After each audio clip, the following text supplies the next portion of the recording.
meet my bride. Let's go for a ride in my newfangled automobile. Just where we will go, nobody knows, but it's sure a great way to feel. Behind the wheel of the speed meter steel, it's my newfangled automobile. Hello and welcome to Vintage Car History. I'm Wild Bill. Europe at the turn of the 20th century was full of rich noblemen who, out of their passion for the new automobile, decided to become car makers. Charles Talbot, Albert de Dion, and Charles Rolls being notable examples. At the same time, there were also rich noblemen that weren't particularly enthusiastic about cars at first. They just saw a business opportunity and a new market. Today, we're going to talk about one of these initially non-gearhead nobles that is one of the most influential people in France's early automotive history, and unfortunately, mostly forgotten, Baron Adrien Ferdinand de Turckheim. The good Baron was born in 1866 in the town of Niederbronn-les-Bains into absurd wealth. In the Alsace region of eastern France, the Dietrich and Turckheim families had been involved in just about every industry in the region for centuries, and had also intermarried quite a bit. The family business, known simply as de Dietrich, had been around since the late 17th century, and though known mostly for forging and various ironworks, also owned vineyards, estates, and castles across eastern France. Young Adrien was expected to work in the family business and thus received both an engineering and business education in Paris. By the mid-1880s, the de Dietrich Company had been cashing in on the railroad boom for some time and built just about anything associated with them. The family had two large factories producing iron, steel, and locomotive stuff, one in Alsace and the other in Lorraine. In 1893, he took the position of managing director of the plant in Lorraine and began to look around for business opportunities. The car rally organized by Le Petit Journal in 1894 got the attention of Adrien, and he began to look into the fledgling automotive industry with considerable interest. The early car makers were making money despite the industry as a whole being in its infancy. His family had been in a similar situation some 80 years prior with the introduction of the locomotive, and they took advantage of it. Now he was in the position to do it yet again for the family in an emerging industry. After a bit of shopping, he purchased a license to build a car design from the Bollée Company and formed a new company to do it, the de Dietrich Motor Company, in 1896.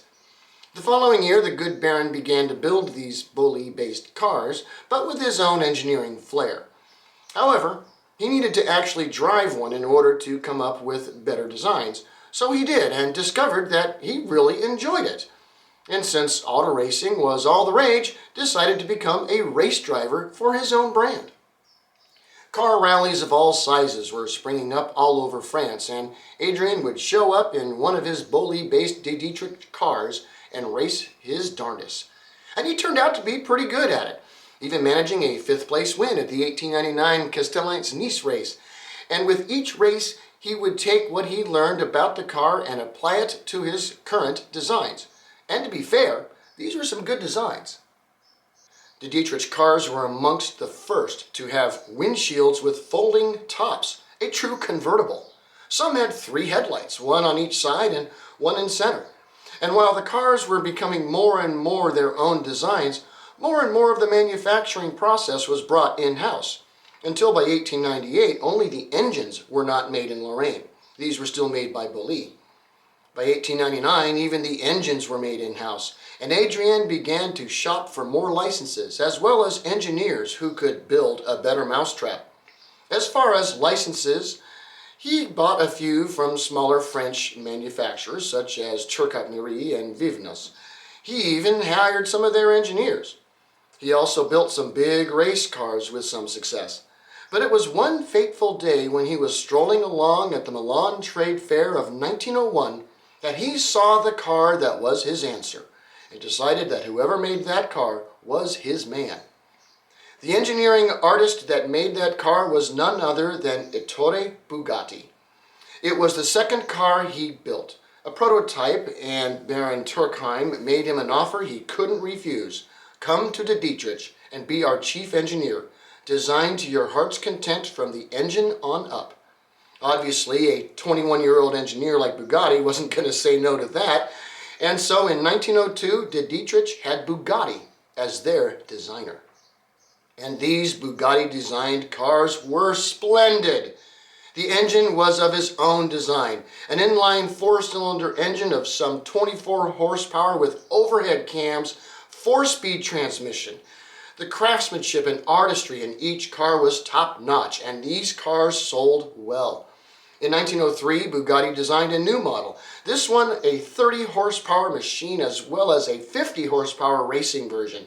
These cars were fast, beautiful, and very popular amongst the wealthy of Europe. De Dietrich would change their name to Lorraine Dietrich in 1908 and would continue to build cars until 1935. Through to World War I and beyond, these cars were serious contenders in the various racing circuits. Bugatti would leave de Dietrich in 1904 and would go on to found his own company in nearby Molsheim. The Baron would continue to be an auto racer and industry leader, even be on the committee of the ACF since 1904. He would step down as the company director in 1909 to enter politics and through this become an automotive activist. He would pass away in Paris in 1948. The Dietrich company still exists in France and is still in the family.